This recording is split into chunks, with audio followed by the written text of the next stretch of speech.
Hello, beautiful souls. Welcome to another episode of the Podcast Prophet. I've actually recorded several episodes, but for whatever reason, they're not meant to come out either ever or just not yet. But it's late here. It's about 1 in the morning, and I was just laying here thinking about how precious we really are and how interwoven we are, and how certain, I don't know what word I want to use. I'll just say people, because they're, living in the third dimensional reality of greed and power and dictatorship, but trying to keep the races divided is, number one, it's just ridiculous. Number two, who came up with that word in the English language as a reference? When you think about the word race, at least for myself, I think of like a race, a running race. So where did that word translate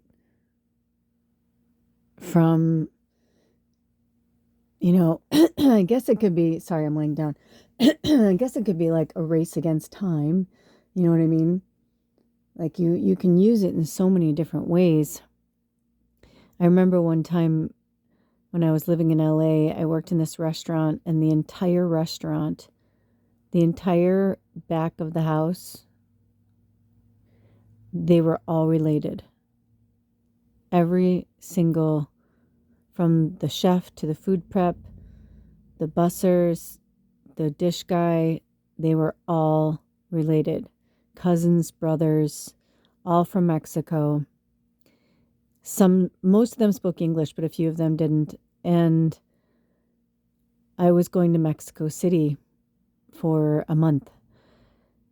And even though I took Spanish for 4 years in school, if you don't practice, you forget. So it was a really cool experience that Chateau, which I think means like broken nose or something like that. That was like his nickname. They all had like fun, cool names. They had real names, but they called each other those names. And so through their family, their little call handles, that weren't necessarily their names. So we called them that as well. We were just a big family. And the restaurant had been there for like 25 years at the time. And the bartender was the same bartender.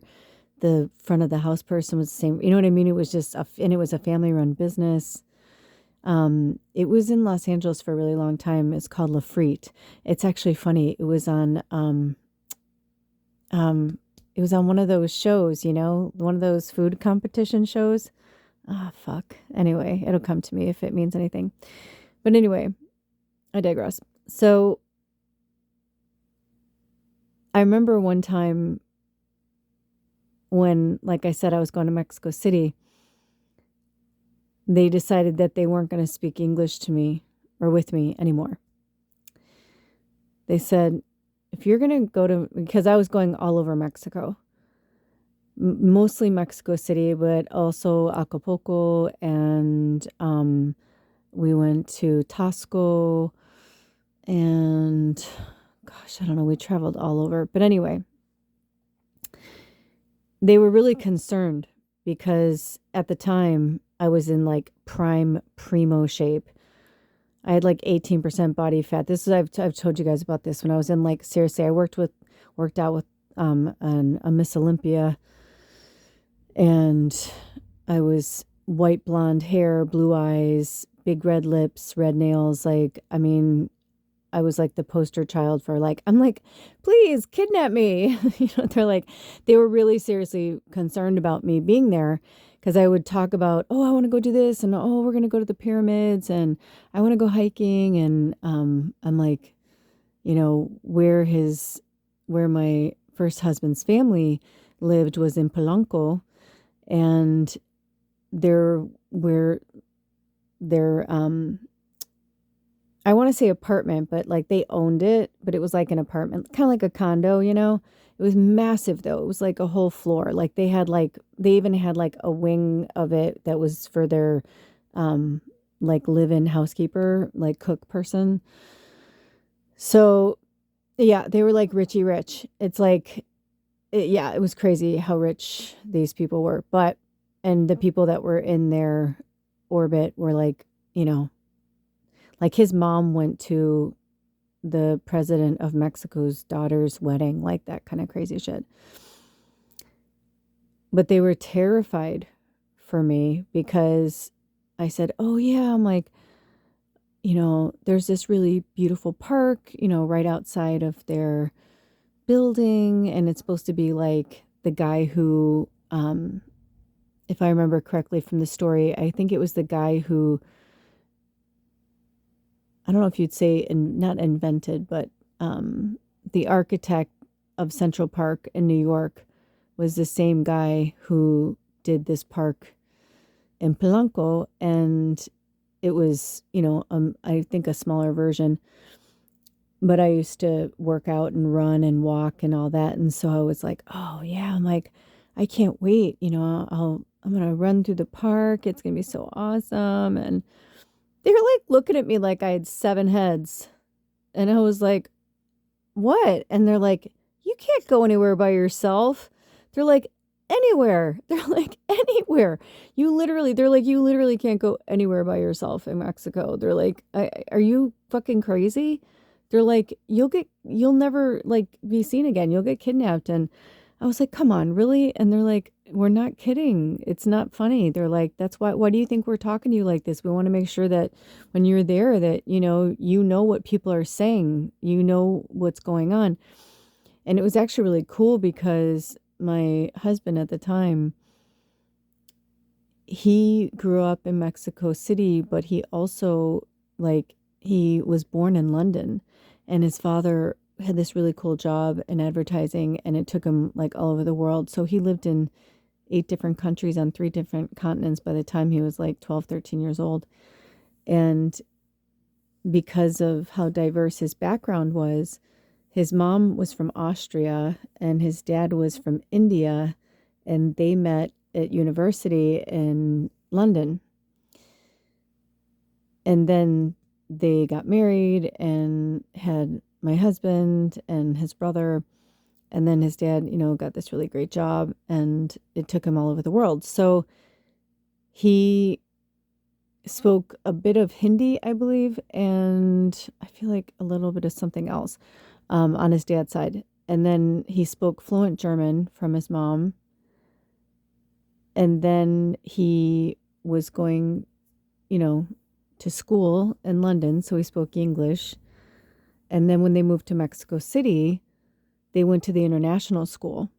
And so they learned Spanish, but most of the Spanish that he learned was all like real Spanish. You know what I mean? Like not the shit that I was learning in school and textbooks and, en la escuela, and vamos a la casa. It's like, this was like, no, this was, the slang, all that kind of stuff. So, I mean, yeah, puta, you can say like the dirty words, the bad words, like, so we knew, so I had a very rare experience growing up in Chicago in the Midwest, and I was in a south suburb, even though we went to Chicago all the time and I worked downtown and all that.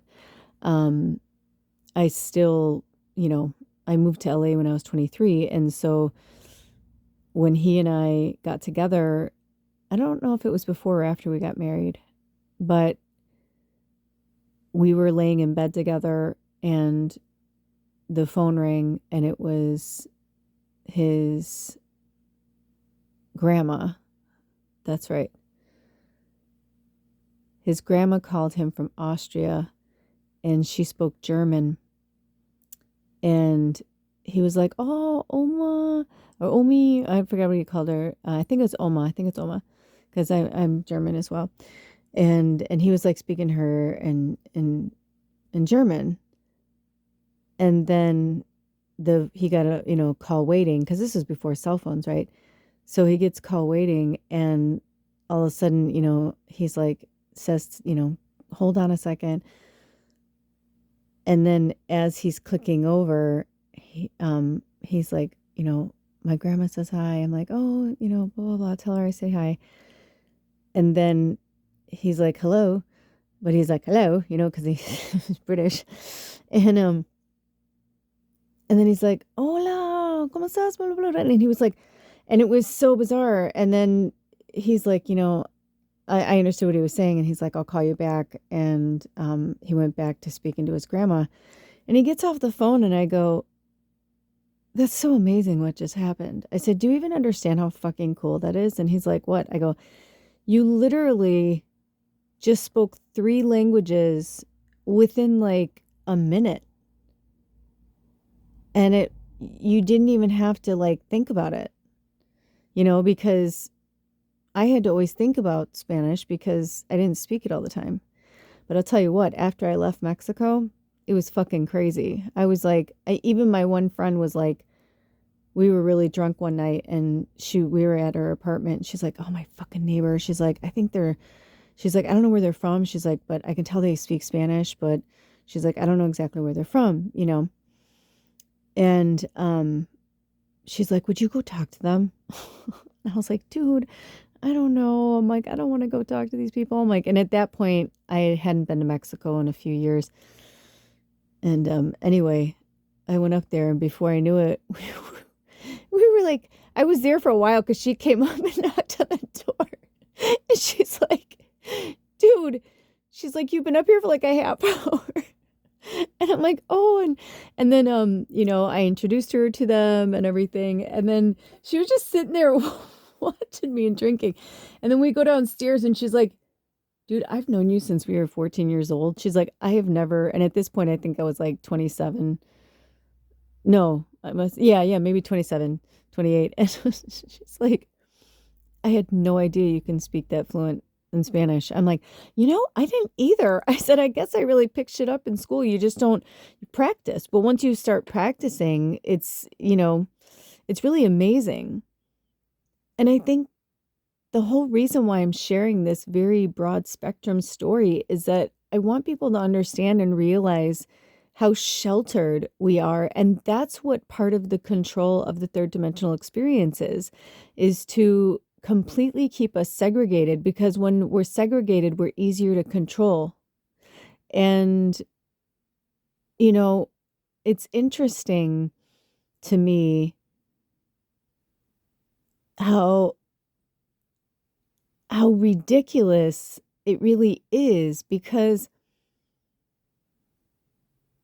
like I said, when this whole thing started, I was laying here thinking about, I was healing myself and working on my body and connecting with spirit and talking to the ancestors.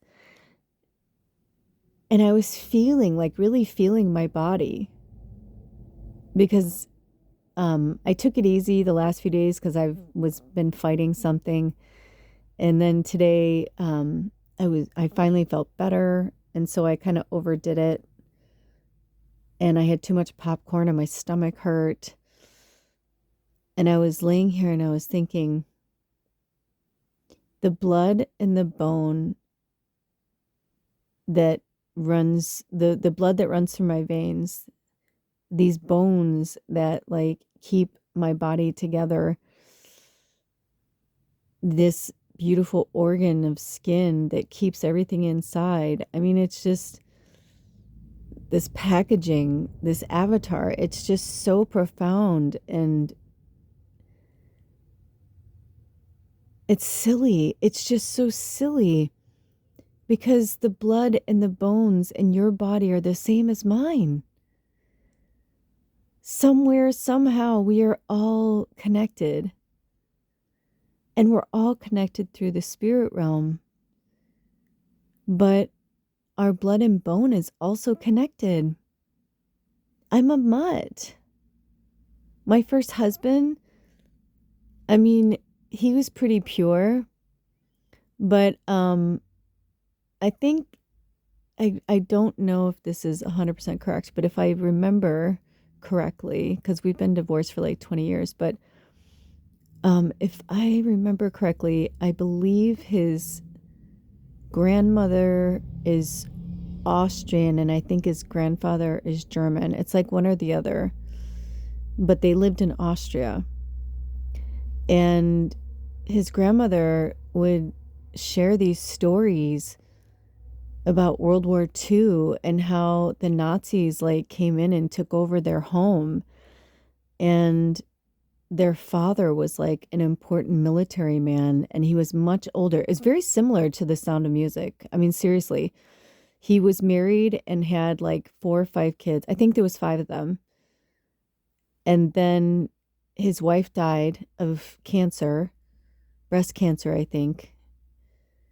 And then he remarried his grandmother, and only after she was the nanny. She was the nanny for a long time and then he married her. I want to say he was like 48 and she was like 23 or something like that. And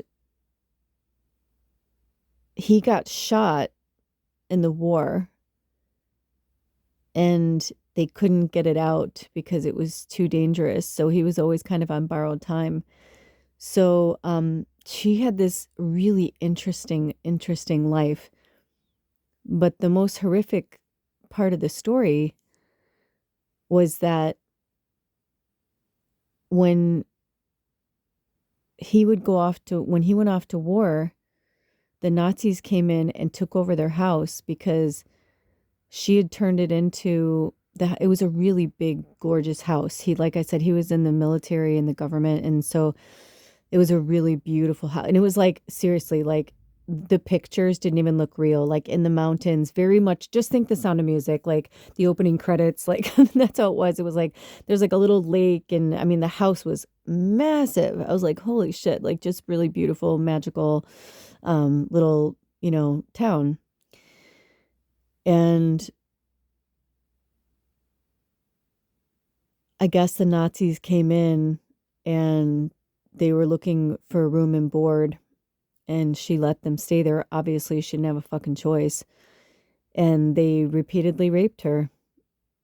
They raped her.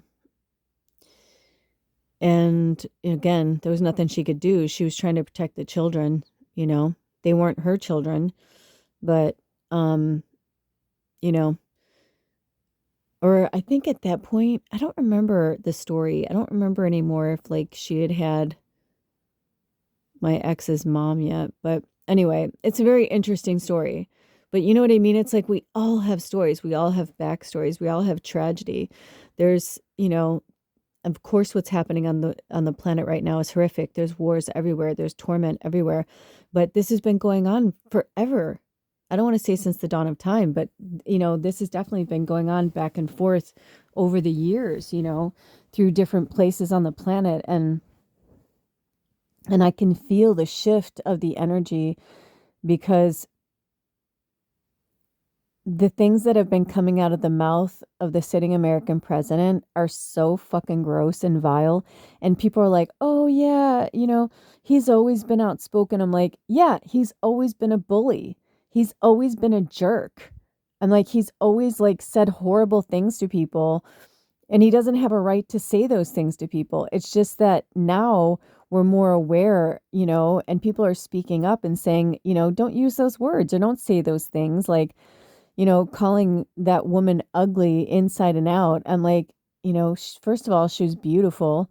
Second of all, it's like, it's just, you are in power of the most powerful, well, not anymore, but, we've been deemed the most powerful country in the world. The only reason why America is considered that is because of the way we're all so like woven. We're tightly woven connected now.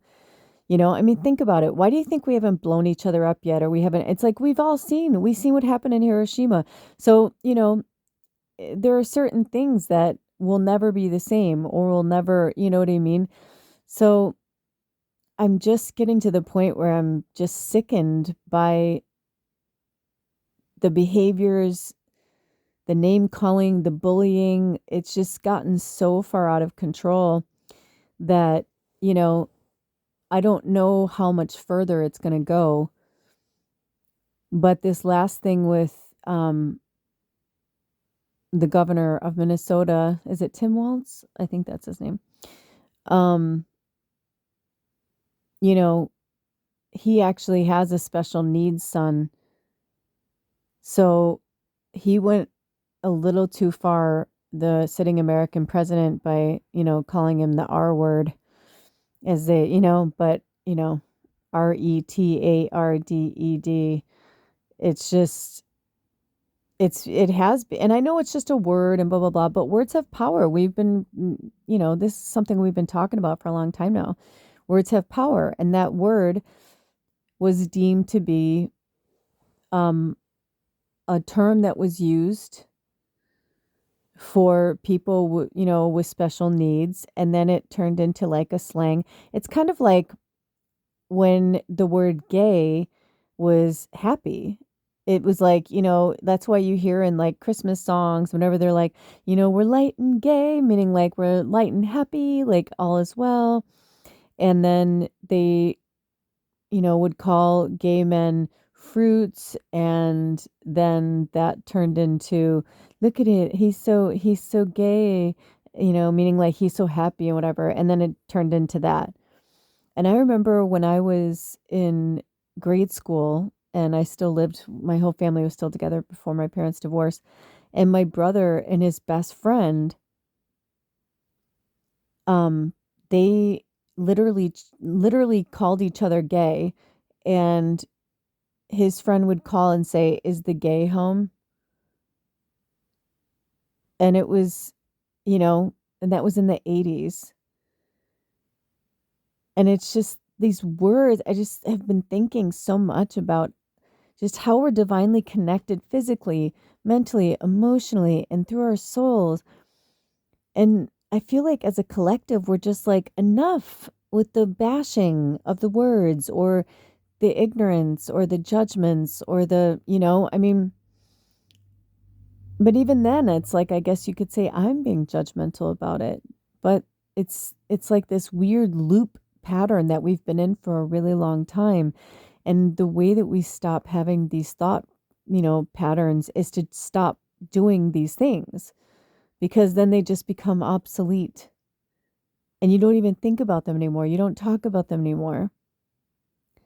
So in a weird way, all of these things that the sitting American president is doing is really good, because it's just gonna, it's just showing who he is. And it's like, I actually feel bad for him, and I feel bad for his family, because in 40 years from now, when people look back on this and they look back on him, he'll be known as like an ignoramus. You know what I mean? He'll be known as like an example of like what not to be, what kind of leader we don't want.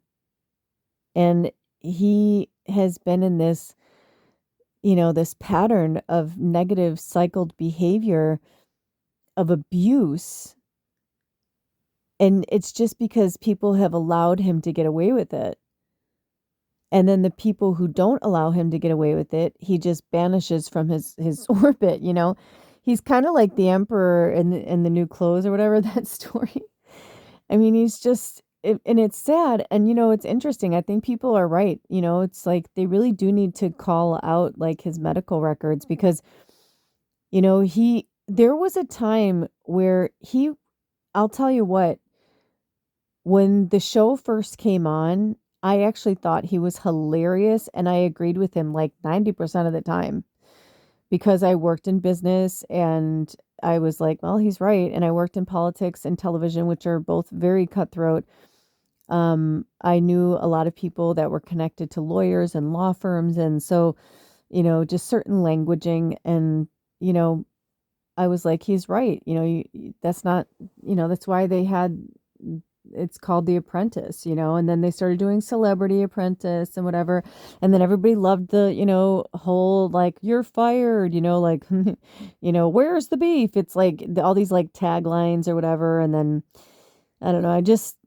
I'm 53 years old, and in a few weeks, I'm going to be 54. In fact, technically, it's Saturday. So 2 weeks from today, I'm going to be 54. And I've just been witnessing so many things. And this is why, when you get older, people say we should be like Benjamin Buttons, right? So, like, when you're young and like fresh and beautiful, it's like you can have all the wisdom, starting out old, but then, going back to a baby. There is something kind of interesting about that. But no, for real, I really feel like there is something that is stirring within me, and I think so many of us, it's like it's more than an awakening. It's a knowing. It's a soul knowledge base that we just are like, you know what? That's not cool, man. It's just not cool. You don't have to be like that. You don't have to talk to people like that. And it's like, you don't like the question.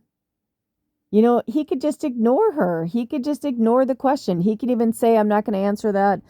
Anybody else have a question? I mean, there's just so many ways he can handle it. But instead, it's like he responds like a fucking toddler. It's really sad. And people are like calling for his medical records because they're like, he must have dementia. People are talking about the sundown and all this stuff. They're, I guess, because like he's been like, I don't have X, but he's been posting things on there like late at night, and you know, people were saying like, he's the president of the United States. Like, doesn't he's so old? Like, shouldn't he be sleeping? Like, taking care of his body and like going to the gym and being healthy? And it's like, no, he's up, ranting and raving and saying horrible things on Twitter or X or whatever. So, you know, this is very interesting. Can you imagine Roosevelt? Can you imagine Abraham Lincoln? I'm serious. If history books are correct, right? I mean, who knows what we really know and the programming and all the bullshit and the dimensions and the time travel and blah blah blah and the craziness of it all. Okay, but let's just say, for argument's sake, right? As they say, let's just say that everything about Abraham Lincoln is true. Can you imagine? Can you imagine the two of them next to each other? Like, what kind of debate would that be?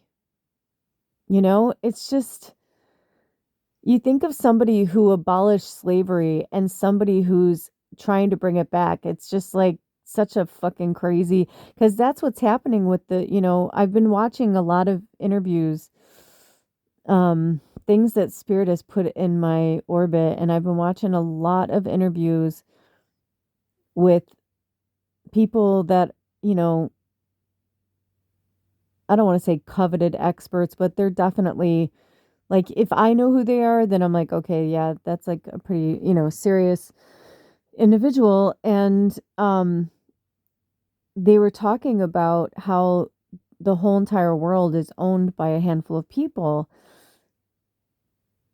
And they were saying how so many people have money now, but they're like, it's not about the money, it's about what they own, it's about what they've been doing, it's about what they've been collecting, like Monopoly.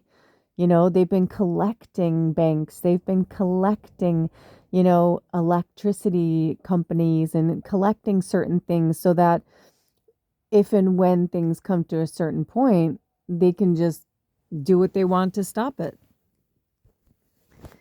I think what's also very interesting about that is, like myself, I mean, this life that I'm living, it's not easy, but I'm free. And I have like these rituals that I have to go through every single day just to survive. And I mean, we all do, but I'm talking about like, getting my water, boiling it, putting it in my, water container to do my dishes and just to be able to wash my hands. And, all these little things that I have to do. And I'm not going to lie, there are some days where I'm just like, oh, I just want to go to bed, or, oh, I just want to, I don't want to have to do all these things before, and every time I get like that, every single time, I remind myself that I could be back in the matrix and I could be back in, a slave to like paying, I was paying $1,000 a month for a little, gerbil cage in the city. And when you think about it, it's kind of crazy that we would spend so much money, and it's like things keep getting higher and higher all over. And there's reasons why we are trying so hard to live independently. And there was this article that I saw about this millionaire who built this compound. I don't know if you guys saw this article, but he has like 7 kids or something, and he was really concerned about like the way that the world's been going. And so he built this like super like mega compound that can like take care of up to like 200 people if there was like an apocalypse kind of thing. And and I thought there's so many things like that. I don't know if you guys remember when we lived on the farm in Yelm, and our landlord was like a part of like the whole like underground like Ramtha thing, where they, I mean, I don't even know how many underground bunkers there are in just in Washington state alone, but I know that they have so many, and a lot of them were built too, um, in World War II.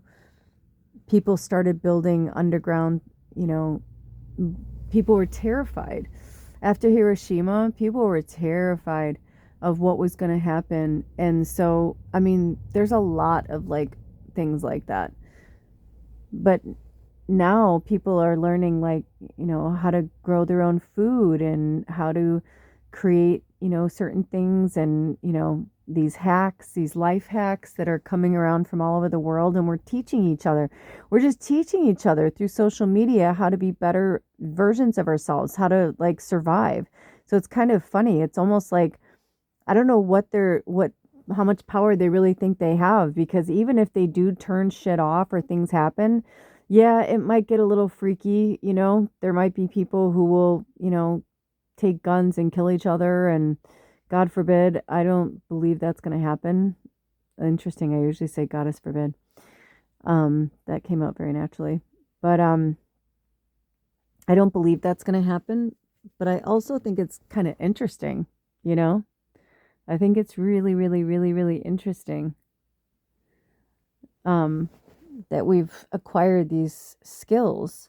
It's like we've kind of gone back to like the old world. We're becoming less dependent on energy.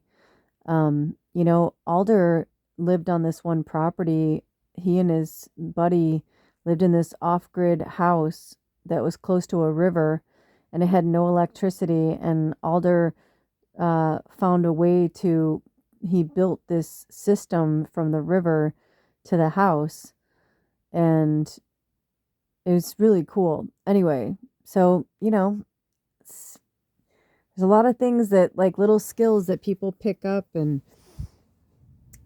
um, I used to be afraid when I was a city girl and a suburb girl.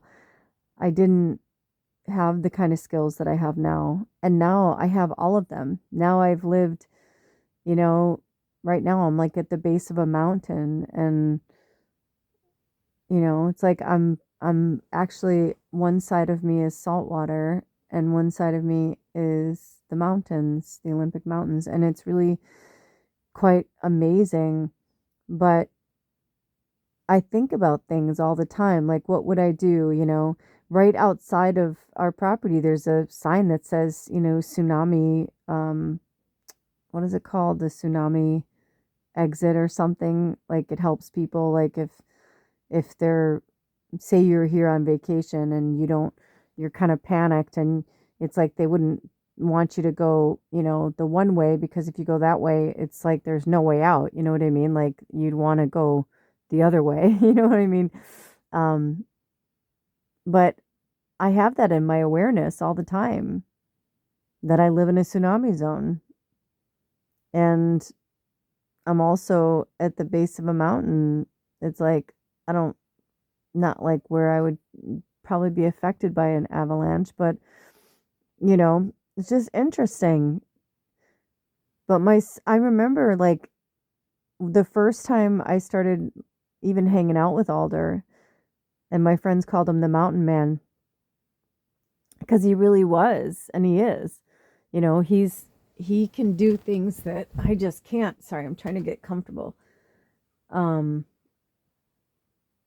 or I should say, he did things that I couldn't at the time. But even recently, we were doing something together, and we were filling the waters, and they're like 5-gallon jugs, And I said, I could tell your back's hurting. I said, I can help you, load those into the car. And so I was carrying them, and I started to realize like he's kind of looking at me, and I go, yeah, I go, remember when I couldn't even pick one of these up? I'm like, no, I'm like picking it up and carrying it across the, parking lot to put it in the car. And he's like, yeah, that's crazy. I'm like, dude, I'm like, I got fucking strong living like this. You know what I mean? I'm like, so I don't know. It's interesting. I don't want that to happen just because I don't want to see the fallout of it. It's sad, but I don't know. I think they have people more in fear because they really do just have money. If people really thought about it, they'd realize that that's all they got is money. That's it. They don't have as much power as people think they do, and they only have as much power as we give them. If you're like, what would I do? Where would I live? It's like, well, think about that though. You know, I used to live in a vintage high rise. I mean, we still had stairwells. I mean, we wouldn't be able to take the elevator, but there's still a stairwell. You would just have to walk up and down the stairs. Hold on.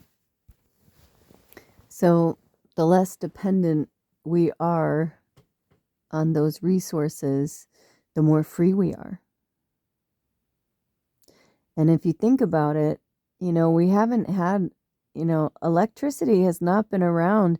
When you look at, our, what we know in our history and all that, it's like we've had electricity for like a drop in the bucket of time. You know, I was watching this, I found this guy. Hold on, I'm going to move you. Okay.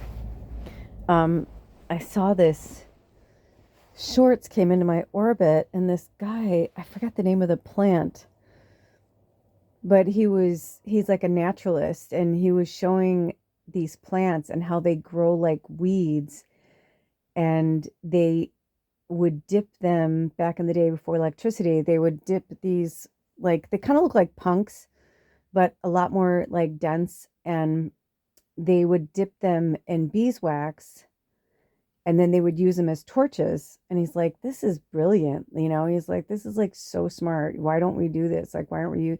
And it's like, because it's the same thing of why they called people, like myself, witches, like that we were bad and evil, because we had all these natural ways of living, all these natural ways of healing. And they found these ways to, like, you know, I mean, there were a lot of things that happened through history, and they're probably still doing it now, where, you know, it was more of a placebo. There wasn't actually anything in there. I mean, think about this. There was a time where they would literally sell tapeworms and tell you to eat the worm so the worm would eat fat and so you could get skinny. And then you would drink this whatever, like, to kill the worm. But it's just like, what the fuck? Like, you'd give yourself parasites to lose weight, and then you would like drink something to kill the parasites. It's just so freaky and weird. Like, that's like crazy town. That's the kind of stuff that I'm talking about. That is, you know, if you look throughout history, we've come a really long way. I remember going to, antique stores with my mom and my grandma in the 70s and the 80s when I was a kid. And, you know, looking at old advertisements from, the 20s and the 30s, even from the 1800s, and you'd be like, what the fuck? Like this crazy stuff, or like, just even the old movies. I was watching an old movie some years back, and the woman was like really upset, and he just started smacking the fucking shit out of her, like literally, like he went smack smack smack, like, and he's like, get a hold of yourself. He's like, calm down. He's like, don't be so emotional, woman. And like, it was so weird. And yeah, I mean, really, since the liberation of freedom for women and for slavery in America, I mean, there's just been so many things that have like changed. And I mean, when you think about it, it's like the suffragette movement was like, that was like just the beginning. We're still fighting that. We're still doing that now. We're still going through that. And listen, everybody handles death differently. And if this is a judgment, then forgive me, but I have to say something that I saw that really fucking upset me. So this interview with um oh gosh, I don't know her name. Charlie Kirk's wife, the man who was assassinated. She was in an interview with Megyn Kelly. And at first I was like, is this an old interview? Like, I'm like, wait, why am I watching this? And I'm like, who is this woman? And I'm watching it. And then it dawned on me, I'm like, oh my God. So here is this woman wearing a black, like, because she's in mourning, right? But she's wearing a black lace suit, but like a saucy suit, like a suit I might wear to a wedding if I want to be a little risque, if it's like a black tie and I want to, whatever.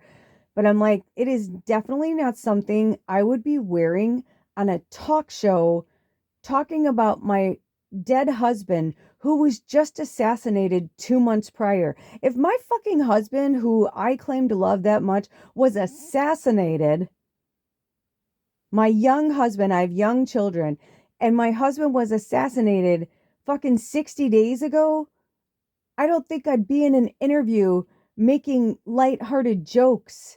And what I was sickened, man. I was really fucking sick. I was like, this bitch has something to do with his death. I'm like, something is, and then she was like defending her hug of like the vice president, and she's like, that's just the way I hug people, and I'm just an intimate person, and I'm a touchy-feely person, and all these things. And I was like, so what about him though? I'm like, he had his hands out because they showed it or they reenacted or whatever. And then like she's got he had his hands on her, like her thighs, like her I'm like, who hugs somebody that way? I'm like, something is not right. I'm like, what is happening? I'm like, what is fucking happening? So I wouldn't even be surprised if a lot of shit comes out, you guys, that like that'll just like blow our lids. Like, like maybe he was assassinated by JD Vance. Maybe JD Vance was having an affair with his wife. I mean, who knows? Then they showed JD Vance's wife's, she's like, I just forgot my wedding ring, things happen or whatever, which is totally fine. That it can absolutely happen. But I don't know, there's just a lot of weird shit that's happening where I'm like, and there's a lot of us that are recognizing and noticing that something's not right. You know what I mean? Like something's off. I don't know. And like I said, everybody grieves differently. So go ahead, feel free to comment, call me a judgmental asshole. But I I can't even imagine. I literally can't imagine. Especially the father of my very young children. If anything, I wouldn't even be taking fucking interviews. And then they were talking about her, like they set up a GoFundMe for her, and she's got like millions and millions and millions and millions and millions and millions of dollars now. I think they said $60 million or something. And I was like, oh my God. I'm like, and I think she raised it like really fast too. It's just crazy shit, you guys. That's what I'm talking about. Like, so read between the lines. This is the fucking Hunger Games. It's just the Hunger Games that we saw was maybe in another dimension, and then like somebody came here and made a movie of it to give us some awareness. I don't know. But it really is. When you think of like the Kardashians and the Met Gala and like all these like weird, crazy, you know, just what's happening with the American presidency right now, it feels like we're in the twilight zone of craziness. It feels like a movie, but it's just like never ending. But it is. It is going to end. It will end. We will get out of this.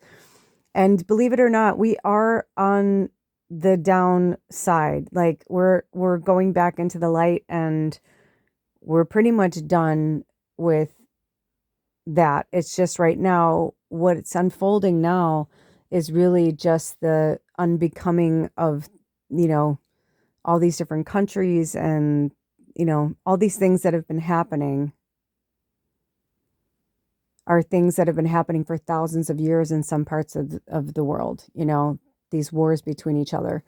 So America is just a really new country. We've had one civil war only because we're literally like coming up on our 250th anniversary next year, whereas some of these other countries have been around for thousands and thousands of years. You know what I mean? Generations and generations of fighting and wars and, this is my land. No, this is mine. No, this is mine, mine, mine, mine, mine.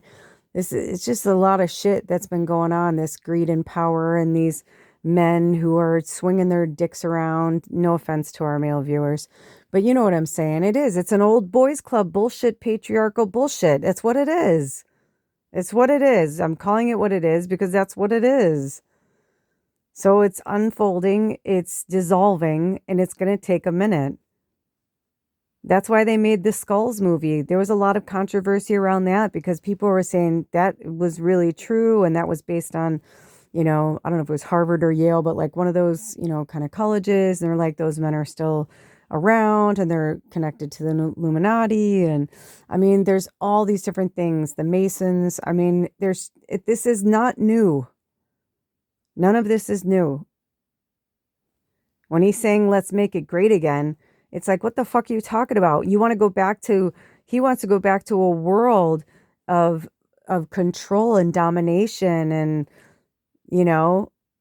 it's like, well, and I'm, this is going to be a little crass, but this is that mentality, right? Like, well, I'll fuck that whatever, insert race here, but I'm not going to marry her or have kids with her. I'm not going to have some half-breed kid running around. It's like, I heard that kind of shit growing up as a kid. We had Native American in our blood, and my mom was like, don't tell people that. Never tell people that. Like, my grandma was proud of it, but the rest of my family was not. And my mom's like, never tell people that we have Cherokee in our veins, it's not good.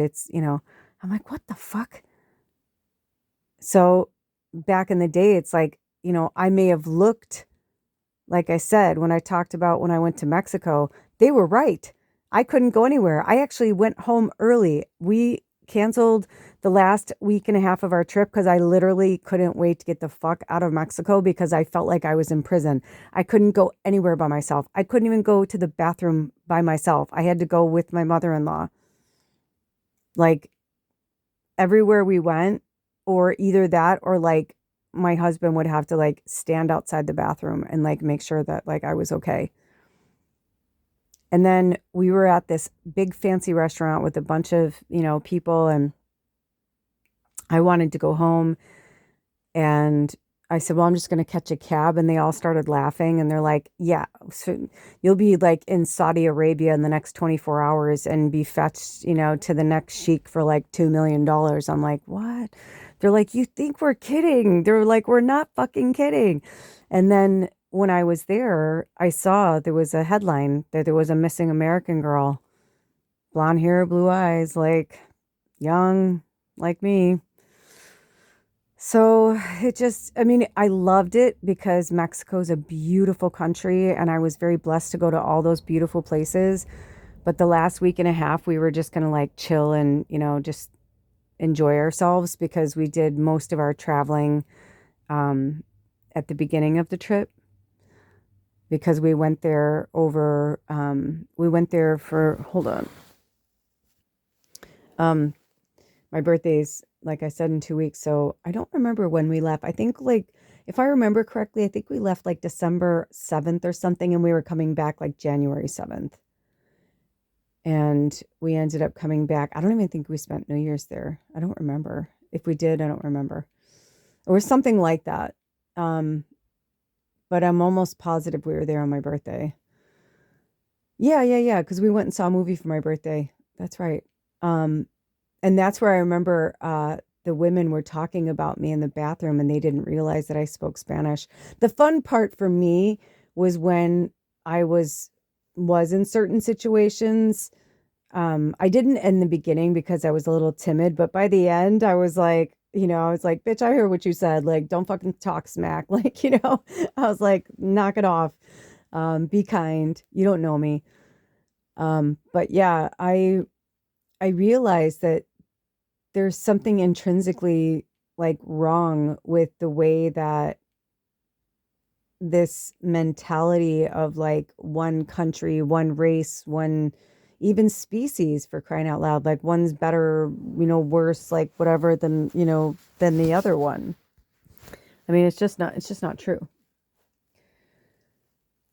And I was so grateful that I had that experience because I was 25 and growing up the way I did, I didn't realize how incredibly sheltered I was until I traveled like that out of the country. And I'd had been out of the country before, but only to the Bahamas. This was like, and I didn't just go, across the border to Tijuana or Baja to like go party with my friends. This was like, no, I went to like southern Mexico, went to the capital of Mexico, and had that experience. I mean, when we were in, I think it was when we went to the Tasco, to the silver mines, and we went to this church that was 500 plus years old, and there was a leper like sitting outside the church. I thought it was like some old statue. Like, I didn't even think he was real. I was like, what the fuck? Like, half of his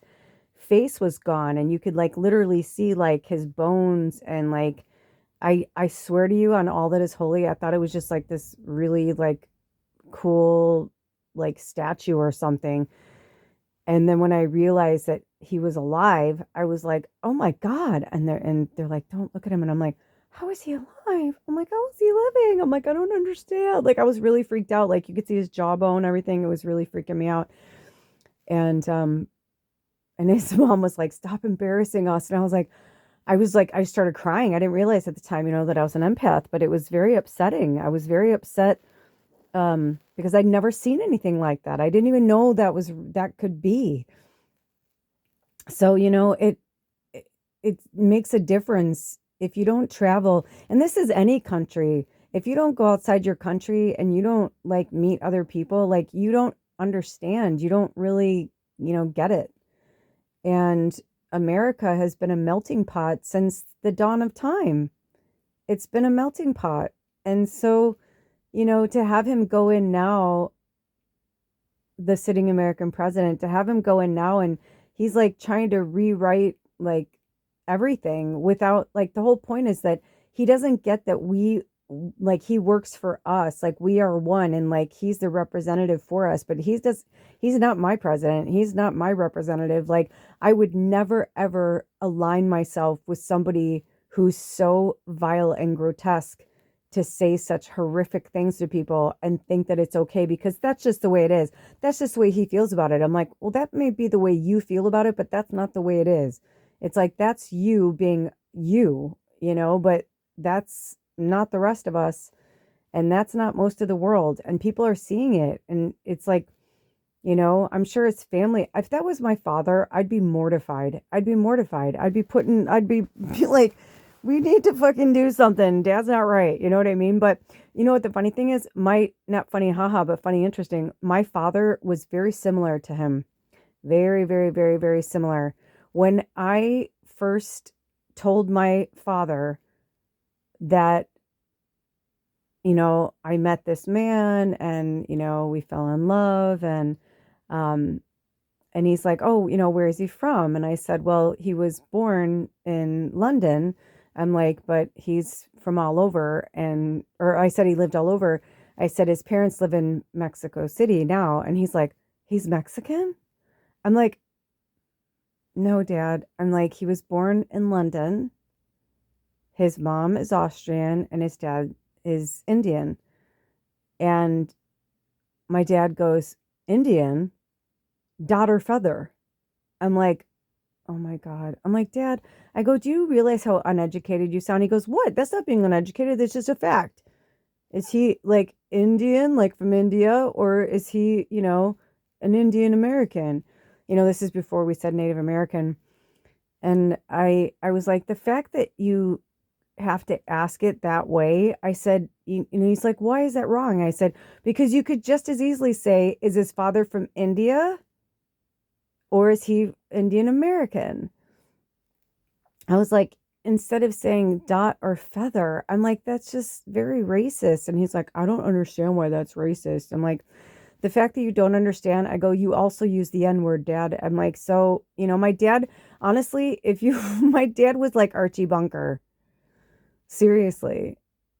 He had a good heart. He was a good guy to give you the shirt off his back, but he would definitely, like if he saw a black man with a white woman, my dad would definitely say something about it, because that's just the way that he was. And he's not the only one. I mean, so much of my family was like that. And the ignorance, it was just palpable.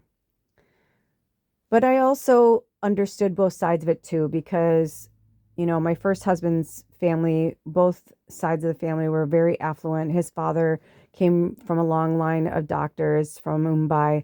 And, I get it. They both went to like, boarding schools and colleges. And, my first husband was the same. He went to Seven Oaks boarding school and King's College. He went to the same school as like the Royals did, like that kind of stuff, I get it. But I remember when, right before we went to visit his mom, I and dad, they were divorced, but like they both lived there at the time. I think she moved back to Austria to be with her mom years ago. But anyway, I remember I had gone to see the English patient and I just couldn't get into it. I just could not get into it. I tried, I wanted to. I love stories, but I was like falling asleep.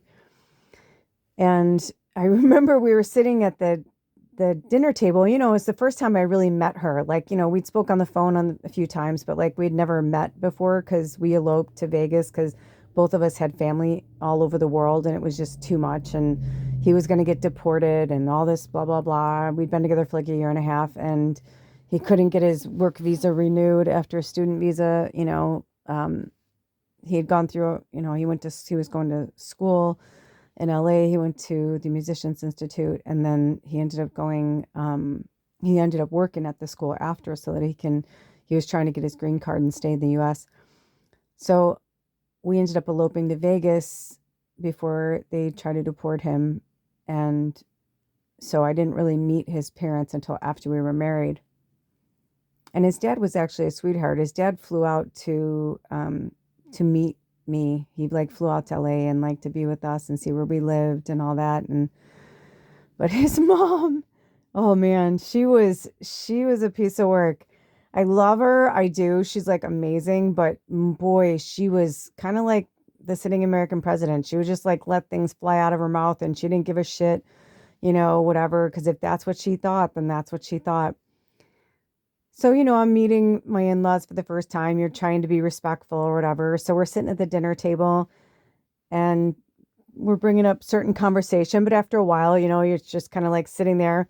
And she's like, so, have you guys seen any good movies lately or read any good books, And and I said, oh, yeah.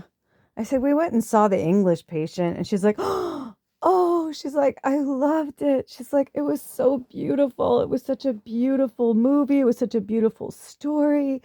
She's like, oh, it was just so wonderful. And I'm like, yeah. She's like, and she got like really quiet. And she's like, you didn't like it? And she had a very like thick German accent, well, Austrian, but very Germanish, Germanesque. And she's like, you didn't like it? And I said, well, I'm like, I didn't hate it. I said, I think it was too long. I'm like, it was just so drawn out. I felt like we could have like summed it up in like an hour and a half. I didn't think it needed to be that long. I said, if I'd known it was going to be that long, I would have waited for it to go on video and just watched it at home. I said it was, plus there's a whole story behind that too. There was a woman who brought her baby there. I went and watched it on a matinee, like on a Tuesday, because I worked in restaurants. So I used to love to go to the movies, again, not realizing I was an empath. I used to love to go to the movies in the middle of the day when like kids are at school, people are at work. There were many times where like it'd be like just me and the person I was with, or maybe like five of us in the whole theater, like a 2 o'clock showing on a Tuesday, and like a random like, month. But obviously when kids were in school. And she said, well, maybe you just didn't understand it. And I'm like, what do you, and I just saw like my brother-in-law's face and my husband's face, and they just were like, oh shit, here we go. Because I had met his brother. His brother came to visit us, and um his brother was fucking hilarious. He actually stayed in London when they all like moved away and did their own things. His parents, lived in Mexico City, but he went to school in England and he had family there. Um, his aunt lived there with her husband and stuff. So he just stayed there.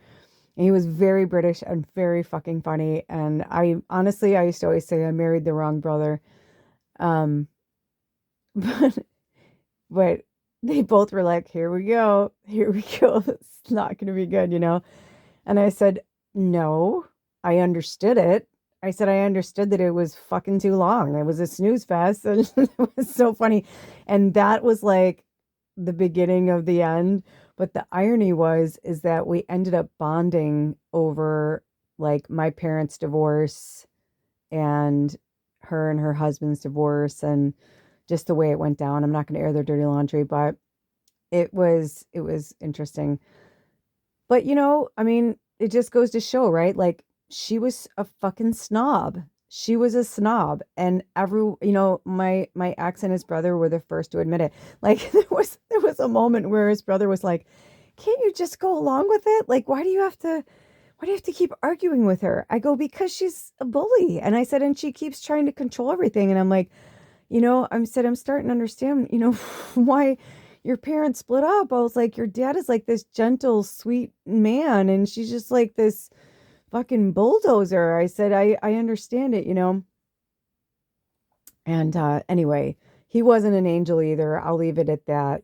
There's a reason why they got a divorce. But at the same time, I mean, the more I got to know her over the years and got to know him over the years, I was like, I mean, I behaved badly. I behaved poorly on that visit, um, but only because I was going through my own shit, and it's a long story. But it was a sad event, like those moments where it's like I don't have many regrets, but there are definitely moments that I wish I could go back and rewind, and you know because I handled things not so great because I was going through emotional stuff, and I'm sure I was probably on my period at the time because that's usually when I was like 100 times worse. Um, but I just started to realize like just all the cultural differences, especially because when I was in Mexico City, um, we went to many parties and events and catching up with family and friends and all that. But one of his friends was like one of the richest families in town. Their house was insane. It was like an estate, and they literally had a tree in the middle of their house that was like an aviary, like was that what they call it, an aviary, for birds.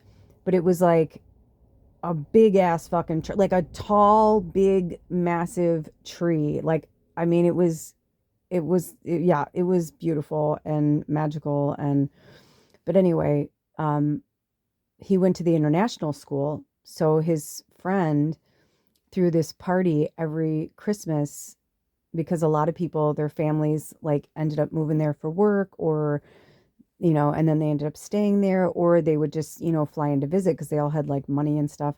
But anyway, they had this party, and they had like servants, like real bona fide like servants, like wearing like the whole black and white, like the maid outfit, like that you'd like picture.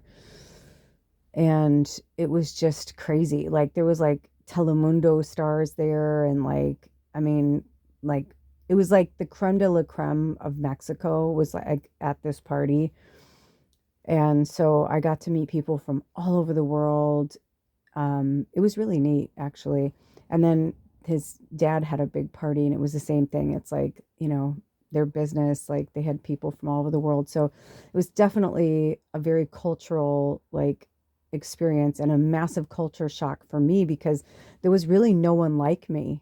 In fact, it was the first time that, because most of my life I was treated a certain way because of, my stature in town, or because I grew up in not a small town, but big enough to be like a city, but not really a city. It was like maybe 30,000 people. And, but like my family and the extension of my family were some of the first founding families in our town and in our area. So we just had a lot of clout, and like, I mean, so like I understood certain things, but it was on a much smaller scale.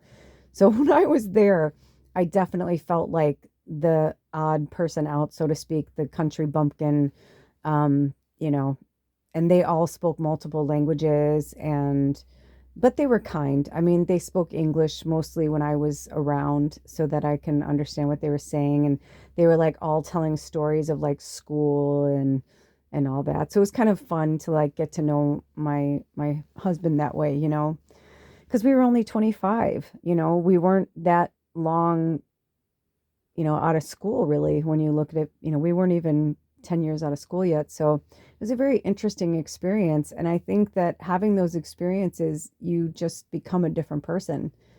So I have no sympathy or empathy for the ignorance of the American government right now, or the behaviors of our so-called president. And, there's just, I wouldn't be surprised if he does have some form of dementia, and they're like popping him up with steroids or something. And he's just going like the Energizer Bunny and like spouting off nasty stuff. I mean, some people just get worse with age though, and it's not even dementia. They just don't care anymore. And it's just, he's just him on steroids now, like maybe literally, but definitely, metaphorically, he's just doing whatever the fuck he wants to do. And, he's in the old man, I'm going to do and say what I want, and it's like, what's anybody going to do? But that's the whole point. It's like, no, things are changing. People, I don't personally believe he will make it through this term. I really don't. I really don't. Either he'll get impeached or he'll die. If he makes it the whole 4 years, then there'll be like some miracle where he has something happen to him where he, has a Scrooge moment and like gives everything back, and like, you know what I mean? And we'll be in like, because as far as I can tell, when I'm doing readings for people, we're all in our own movie, and, other like planets and other parts of the universe are like watching what's happening on Earth right now with their popcorn, seeing everything that's going on. So I wouldn't be surprised if there's some form of, retribution that happens, but I don't know. Karma's very real. We'll see how it plays out. I, for one, am very interested because I was thinking about this. I saw this thing earlier with this astrologer, and they were saying next year is the year of fire. And I was like, wait, is it the fire horse? Because, we have, in Chinese astrology, you have the animals, but they also have the elements. Like I was born in the year of the metal pig. So it must be the year of the fire horse. And if that's the case, wow, then that would make sense because 2026 is 10 and it comes out to completion. You take off the zero, it's about new beginnings. So it could be about, the fire horse burning, everything away that no longer serves. And it may happen very quick, like a wildfire, it may, like dominoes, happen very, very, very quickly. We may have some type of like, yay, moment, like the end of It's a Wonderful Life. You know what I mean? It's like we may have it. I don't know.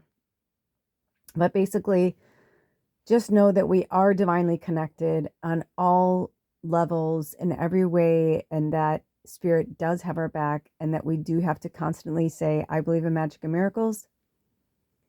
I'm a millionaire. I'm a money magnet. Money comes easy to me. It's just an exchange of energy, and I put out beautiful things into the world, and I am reimbursed by the universe. Although I will say a little sidebar, which I want to talk about this more in depth later, but I'm really tired. Um, I've been having a lot of epiphanies about a lot of different things lately. And one of them is when they say the universe is just energy, that it just responds to energy. That's it. It's like, it doesn't, you know, it's like, I don't know if I believe that's 100% true. I believe it's 100% true in the fact that energy responds to energy. But to say that energy doesn't have an intelligence, or it's like, then what are we? Why do we have decipher skills? Of course, energy has a decipher skill. Of course, energy knows when you're kidding. Of course, energy knows, like, when they're like, energy doesn't know if you're saying, this or that. Like, you always have to speak positively, and you always have to, because energy doesn't know. I'm like, I have to firmly disagree with that. That doesn't make sense to me. It wouldn't make sense. And I guess that could be my ego of the humanity that says, oh, you know, if humans have it, then we have it somewhere else. But I do believe that. I do believe that we're an extension of the universe. So it doesn't make sense that energy wouldn't be able to understand or decipher between what's real and what's not real. You know what I mean? But that's for another day at another time. For now, I'm signing off. It's probably 2+ in the morning, and I think I'm going to do readings tomorrow. I don't know. I don't know when this is going to go out, but in real time, it's the 29th of November. And we only have a few more days until December 1st. Happy birthday, Anna. And to all of our fellow Saggies, happy birthday. I know I don't always say that to everybody, but I guess because I'm in my birthday month too. But also, my moon's in Scorpio, and I've been going through some heavy, crazy shit right now. And I believe it's all meant to be.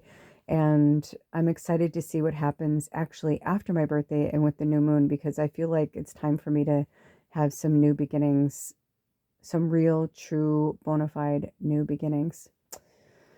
Until next time, take good care of yourselves and each other. And I hope this helped you in any way. I love you. See you next time. Blessed be. Aho. Bye.